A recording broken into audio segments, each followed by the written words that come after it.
Hey, what's going on, everyone? Welcome to the first official episode of the Random Guy podcast.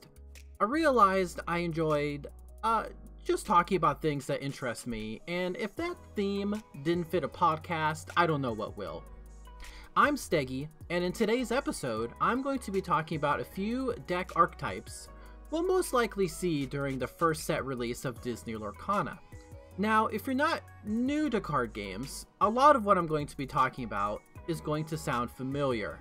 But if Disney Lorcana is going to be your first trading card game, then you're going to be put into an unfamiliar setting with tournaments and whatnot. Playing starter deck battles against your kids or your spouse or your friends, that's one thing. But taking a deck into a store or a tournament area where others are playing is just another whole world.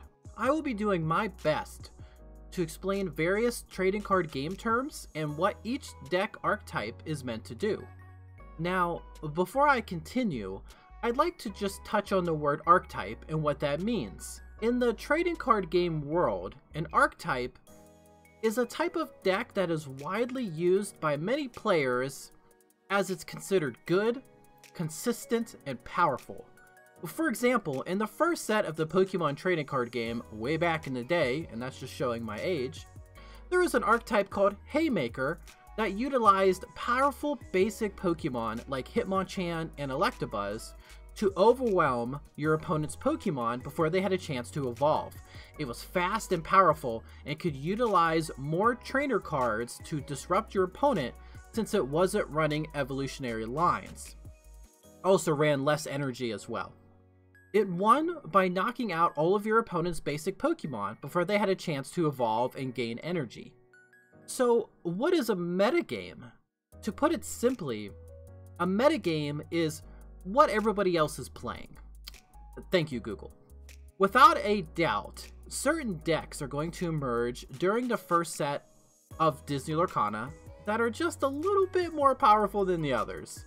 Maybe they're more consistent, or utilize a powerful strategy, or are able to win the game quickly. Whatever the reason, these decks will emerge as the metagame, meaning whenever you go to a tournament scene, you'll likely see most of the players there playing one of the metagame decks. In every trading card game I've ever played at a competitive level, there has always been a clear metagame during the first set. Pokemon had Haymaker and Rain Dance, Duel Masters had Play Blue creatures and low cost impact creatures decks, Naruto had Fire Water using Zabuza and Kakashi and Water Dragon Jutsu and aggro, and then there was an aggro deck using just low cost Shinobi, and the Bleach trading card game had Hollow Rush, just playing a bunch of hollows, and Students, and I believe another deck was also just like random good stuff. In the first set, you just threw it together whatever was good, and it worked out pretty well.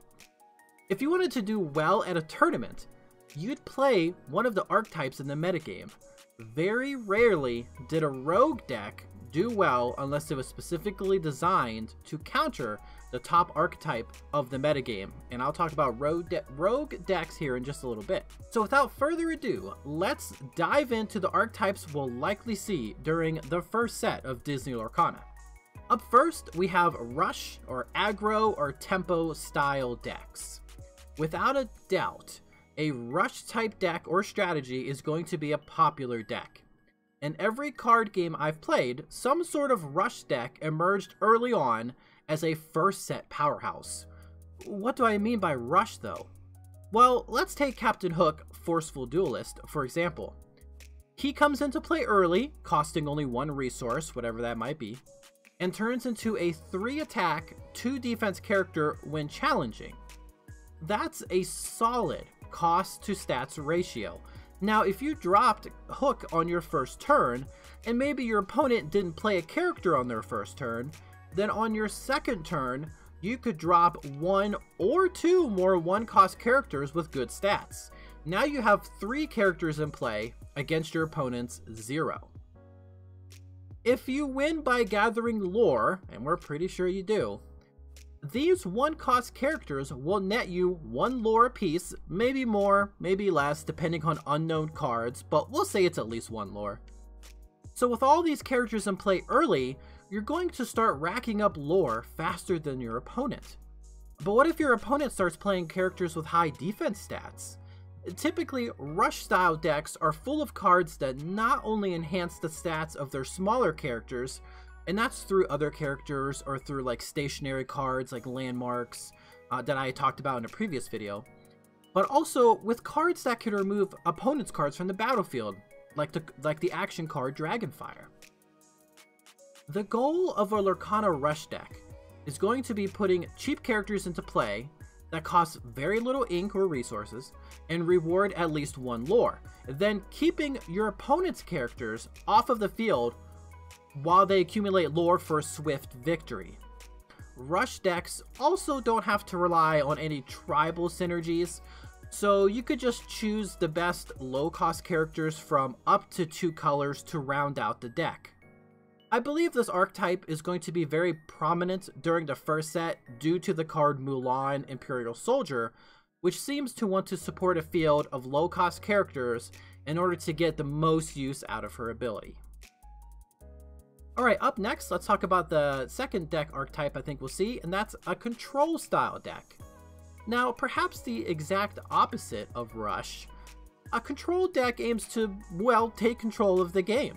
They want to use characters with powerful effects, like Elsa Snow Queen, to keep your opponent's characters at bay, while also keeping their own safe.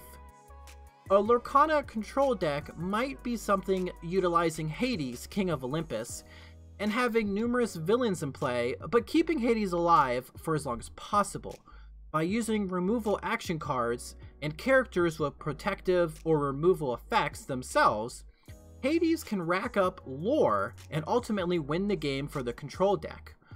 Or a control deck could utilize characters like Elsa Snow Queen and Maleficent Monstrous Dragon to keep your opponent's characters either off of the field entirely by banishing them, or to keep them locked down so they don't gain lore or are unable to challenge, and we do that with cards like Elsa. Now, control decks typically use mid to higher cost characters due to their more beneficial effects and ability to stay on the field longer. Lower costed characters, they tend to have more simple effects, but the more expensive ones usually have more powerful and game altering effects.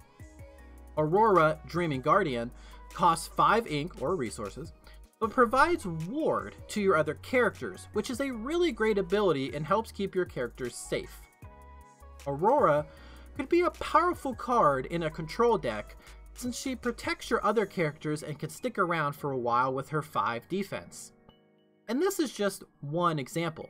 Elsa Snow Queen, again, costs 3 ink and is able to exert one of your opponent's characters to prevent it from acting. Again, a great character to use in a control deck. The goal of a Lorcana control deck is going to be keeping your opponent's characters from gaining lore, while not only gaining lore yourself, but keeping your characters safe from challenges and removal cards like Dragonfire. They're going to be dictating the flow of the game. When you encounter a type of control deck, a lot of times you might not be able to play cards or do as much as you would like to do because the control deck player has certain characters in play, or they're able to use certain action cards that just kind of prevent you from doing that. And if all the cards we've seen have a theme or keep going with this theme, I could see more control deck. I could see a control deck being a thing. So up next here at number 3, I want to talk about a combo deck. Probably one of the most fun decks to play. A combo deck's goal is to gather components for a powerful interaction of cards called a combo in order to win the game. Some characters will work very well alongside other characters. There could be a character card that can temporarily return your own characters to your hand before playing them again for free. If so, this would combo very well with Maleficent Monstrous Dragon to allow you to banish opposing characters every time she comes into play. You can replace Maleficent with any other characters that have powerful come into play effects as well, like Scar. This is called a combo. There are other more simple combinations as well. There could be a card, character card that grants a defensive bonus to all of your characters whenever you play an action card, and then another character that allows you to draw a card whenever you play an action card. By having these two characters in play, playing just one action card activates both effects. This could be another combo. Other combos could be more detrimental to your opponent but harder to pull off, like having certain characters in play that return to the field when they are banished, and then playing an action card that banishes all characters. You would have destroyed your opponent's characters, but your own would come back to play to earn you more lore without fear of being challenged. The goal of a combo Lorcana deck will be to play certain characters and other cards in order to banish your characters, or to buff and enhance your own characters to the point where you can't challenge them and thus stop them from earning lore. And I guess I should go back and say in order to banish your opposing characters, but we don't really have enough information or other cards that really could form a combo. But typically, you know, having certain cards in play would make a combo in a sense. I mean, in the first set of Pokemon there was Rain Dance, and Rain Dance was a Pokemon ability, Pokemon power on the card Blastoise, and you could attach as many water energies from your hand as you wanted to your water Pokemon. Typically you can only attach one energy a turn, but with Blastoise in play you could attach all the water energy you wanted. So a little bit of a combo there. Unfortunately, there really wasn't strong water type Pokemon except for Blastoise himself. It wasn't until you got to Fossil, which was the third set, that was after Jungle. Fossil gave us Articuno, which was able to be a little more powerful, so it kind of got a little stronger. But it's just a little combo, like having something in play which would say allow you to do other things. Heck, you could even say the Stitch, the new Stitch Rockstar. That guy could be a combo just by playing low cost characters. That you have the two cards there interacting, you're able to draw some cards. That's a combo. I think that might work. And in a previous video I had talked about pairing Hades with Stitch and using a bunch of low-cost villains and just putting them into play, and then drawing a bunch of cards with the Stitch's ability. And again, Hades doesn't care if the other villains are attacking or not, he just cares if they're in play. So that's a good way to build your board, and that's a good way to build your hand. You don't have to have a whole deck of villains. You know, it's okay if Stitch is like the only non-villain.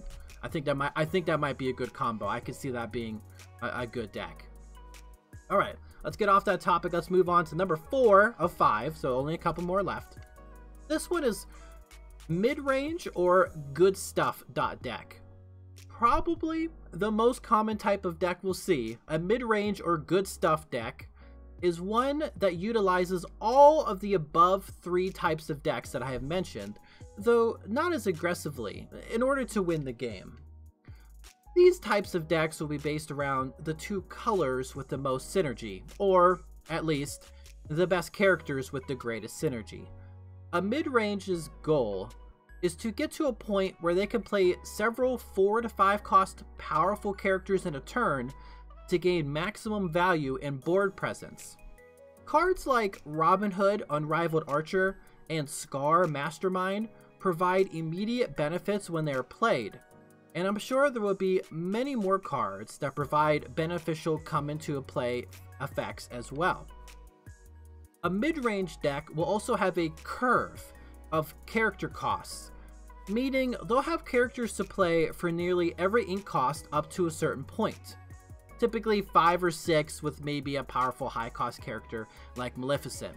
And what I mean by curve, as a quick little side note, so a curve is if you're able to only put one resource into play a turn, say just like a Magic the Gathering or in say Pokemon, then you would want to be able to do something with that one resource on your first turn. And if you can, that's fantastic. Then on your second turn, when you have 2 resources in play, you want to be able to play something that costs 2 resources. Same with turn 3, turn 4, etc., etc. By playing on a curve, it means you want to be able to play something on that turn that matches the costs of the resources you have in play. It is okay, like say on turn 2 or turn 3, to play lower costed characters. That's fine. You're still kind of playing on curve. You're still able to do something on your turn. It would really suck, and it does suck, to just draw and pass your turn because you have nothing to do.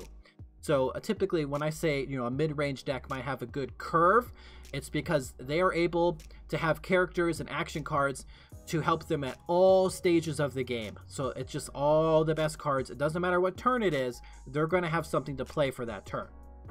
But going back then, this will allow a mid-range deck to play cards nearly every turn while maintaining a board presence. They're able to gain some lore as well, and they can draw cards to find characters and action cards. Doesn't matter, again, the point of the game, they're going to be powerful. And going along with its other term, or a good stuff deck, so a good stuff type deck will typically utilize the best cards of the set. And, you know, I brought this up before, but in the base set of the Naruto trading card game from Bandai, which was actually really fun, I really enjoyed it. They had really cool tournaments. I actually won a headband, but that's a whole different story. I did win my first playmat actually from a Naruto trading card game, and I've never won a I have never won a playmat before in a trading card game, and I won one in Bleach and I won one in Naruto. But let's just move on. So in the base set of the Naruto trading card game from Bandai, there was a deck utilizing Zabuza Momochi and Kakashi Hatake. And I'll put them on the screen if you're watching the video on YouTube. And they became the metagame deck simply because both Zabuza and Kakashi were some of the best cards in the set. It also didn't hurt that their colors, blue for Zabuza and red for Kakashi, granted them access to powerful jutsu cards, which are like action cards, like Water Dragon Jutsu, 8 Trigram, Divination Spell Seal Formula, we just called it 8 Trigram, and Fireball Jutsu, as well as several powerful shinobi like the 3rd Hokage and Haku. By putting all of these powerful cards into a deck, all of the good stuff, you made a metagame defining deck. There wasn't really, say, a strategy per se for the deck. It was literally just a combination of all of the strongest cards in the first set. And that happened to be the water style cards, or the blue cards, and the fire style cards, which are all the red cards. And I don't know if it was a game design, you know, oversight or something, because I think they wanted to do like themes, but you could just play those two and you were in business. The only other deck that could keep up with it during the first set was a sort of like rush deck, and you would just play low cost shinobi. It didn't matter their type or anything. You would just play generic jutsus. You know, stuff like shuriken, you get kunai and stuff, but you would just rush because the goal was to earn, I think it was earn points. It's kind of like a lore thing. You just battled and you had to win so many times, and a rush deck could do that quickly. But after the Zabuza and Kakashi got set up, you were just done. It was over. It was that good.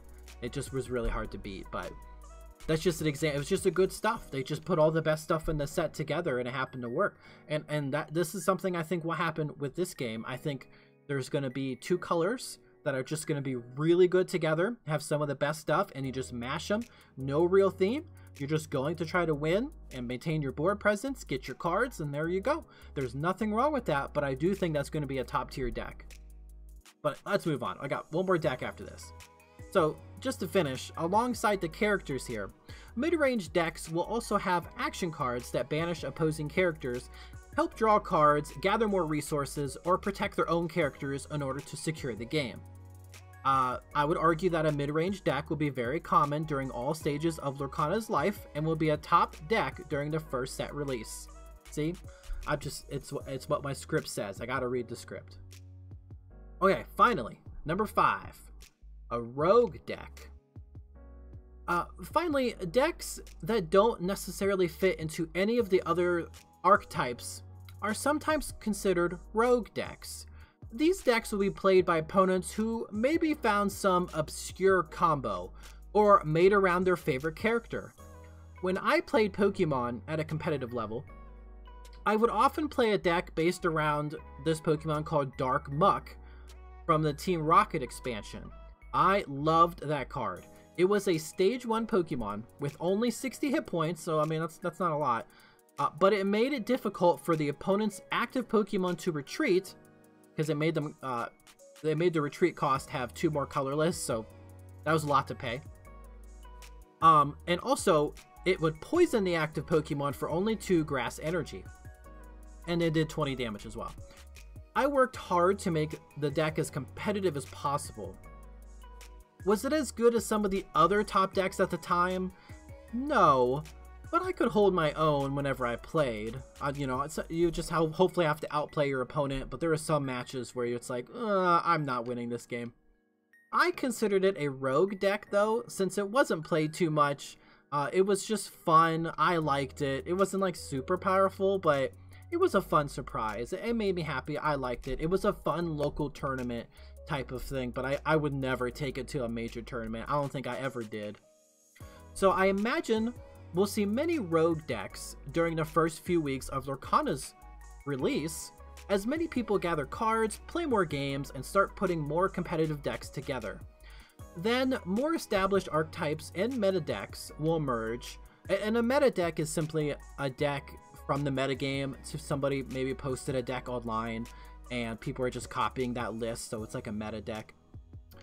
So after these meta decks will emerge, the rogue decks might be left behind, but I bet we'll see rogue decks built to tackle the metagame decks that will emerge during the first set as well. You know, and we just actually have a good example with the card Gontu. It could be possible if tempo is a thing, and you could add a couple copies of Gontu to your deck, or if we find that tempo is just such a huge like game defining, like it's just like it breaks the metagame. You're like, okay, just play all the best low cost characters and you can just win quickly. Well, you could Gontu at that point probably isn't going to be a rogue deck. I think Gontu would be the opposite, and then it would emerge as a sort of metagame deck because it's there to combat all of the rush decks. And then you could have a deck out there that is really good at dealing with Gontu, you know, like just in general. Maybe there's like a more mid-range deck with really good removal, or maybe there's a deck like a control deck that's going to be filled with removal and like exerting abilities like Elsa. So you have like a little trifecta there. But see, and that's just fun. You never know. I just really hope we have a lot of different decks. So, you know what, I'll talk about this in a second here. I really like to read my scripts. So here are my closing thoughts. A metagame will surely evolve as people get their hands on the first chapter cards and actually start playing some games. From a competitive standpoint, certain decks will just be stronger than others, and that's okay. It's fairly normal for a first set to only have a few viable competitive strategies. You only have so many cards. Once more sets are added and the card pool grows, more and more decks will become viable and the metagame will be quite varied. Just know that it's normal for a trading card game to have only a few strong decks in its first set. The metagame might be a bit stale. You might sit down and be like, oh great, it's another Mulan, you know, Aurora deck, or you know, whatever. But it'll get better just a few months later once the second set is released. And I think we got confirmation the second set's going to come out sometime in mid to late November. So right around the holidays this year. So that'd be cool. Oh, so add to a closing, you know, some closing thoughts here. Just to go back, I do think we'll see a few decks that will be able to be good against each other, but maybe weak against others. Like, for example, a deck focusing on Gontu, or that has several copies of Gontu, might be able to stop a more tempo rush deck.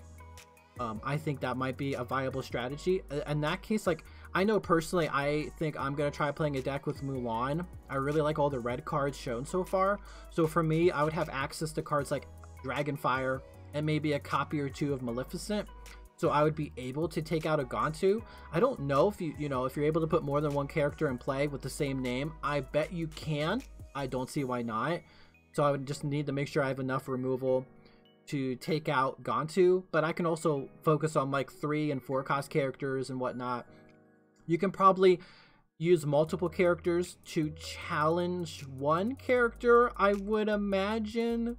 I'm not sure. Like, I could have like 2 Captain Hooks fight like one Elsa or one Wardrobe or something to take it out.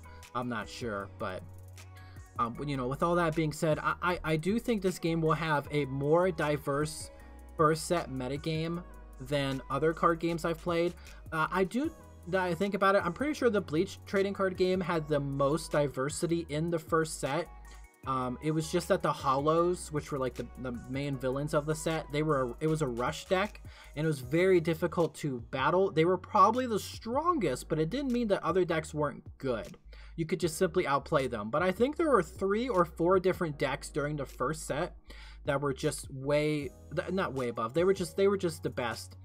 But all the other games I've played competitively, and like I would go to tournaments, not just at my local game store. I would go travel, you know, an hour, 2 hours away. I went to Pennsylvania once. I actually won a Pokemon tournament over there in Pittsburgh to win a trip to San Diego. My mom took me actually when I was younger. That was cool. It was just good memories. But you know, I travel around. I've been places. I know what it's like. I know, you know, the decks and whatnot that are used, and you can just, when you get to top 8, you know, you could have 5 or 6 decks are going to be the same, and then the other 2 are like the other deck that just happen to be, you know, maybe good, or it's good against the top ones, or whatever. But usually there's only 1 or 2 decks per set, you know, that just stand above the rest. But I have a good feeling that Disney Lorcana is going to have a variety. I do think there's going to be one deck, though, that is going to be a little stronger, probably more consistent than all the other ones. I'm not sure what that'll be. My guess is probably going to be either a mid-range deck where you just throw all the good stuff together, or some sort of really powerful rush deck, or like that wins quickly with Mulan, because I do think Mulan is one of the best cards shown so far, if not probably, I don't know, the best card in the whole set.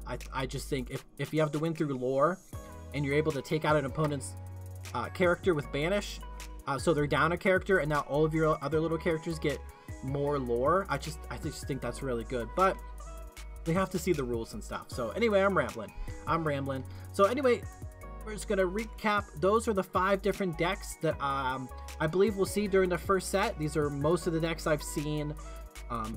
The same theme has always popped up in all the trading card games I've played. So I just wanted to bring that up. Say, hey, these are the type of decks we're probably gonna see. And you know, as we wait for gameplay and stuff, it's just fun to ramble and make some videos. So all right, well, hey, thanks for listening. This is, you know, I guess the first official episode of the Random Guy podcast. I don't plan on just doing Disney Lorcana. I really like making content for fun. I'm not really, you know, in it to like grow or whatever.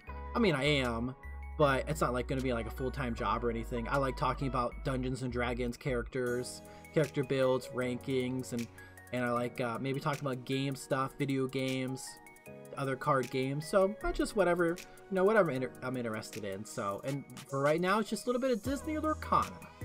But again, thanks for listening in. I appreciate it.